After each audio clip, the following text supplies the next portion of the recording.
Hello viewers, আসসালামু আলাইকুম। আশা করছি আপনারা সকলে ভালো এবং সুস্থ আছেন। বাংলাদেশের রাস্তায় বেশ কয়েকটি চাইনিজ বাস চলাচল করে থাকে, যেমন আনকাই, ইউটং, হাইগার ইত্যাদি। এর মধ্যে সবচেয়ে জনপ্রিয় মডেলটি হলো হাইগার। বাংলাদেশে প্রথমবারের মতো হাইগার বাস নিয়ে আসে সেজুতি ট্রাভেলস। 2019 সালে তারা 4 ইউনিট হাইগার KLQ 6119 মডেলের বাস নিয়ে আসে। এরপর কিছু বছর এই বাসগুলোকে আর কোনো অপারেটর নেয়নি।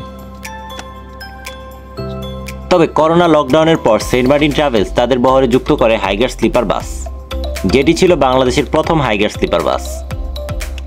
তারপর থেকে এই বাসের পরিমাণ বাংলাদেশে বাড়তে থাকে।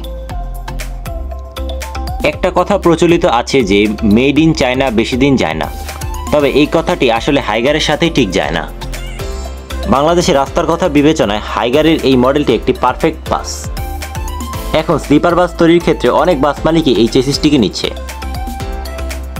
হাইগারের এই বাসটিতে 300 হর্স পাওয়ার সম্পন্ন ইঞ্জিন ব্যবহার করা হয়েছে, যা 2500 RPM এবং 7684 সিসি সম্পন্ন।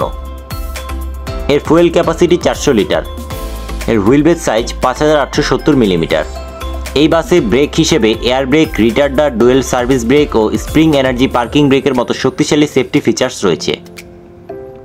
বাসের সামনের ও পেছনের চাকায় রয়েছে এয়ার সাসপেনশন, যার কারণে বাসগুলো বেশ স্মুথ হয়ে থাকে।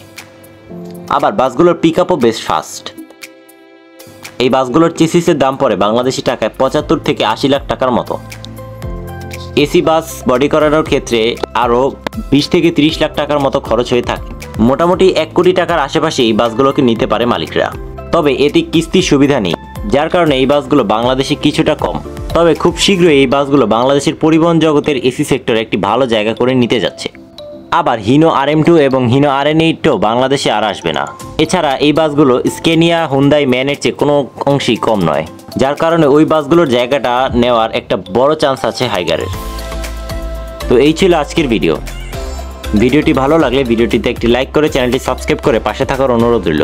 হাইগার বাসগুলো আপনার কাছে কেমন লাগে তা কমেন্ট করে জানাতে পারেন। এতক্ষণ সাথে থাকার জন্য সকলকে ধন্যবাদ।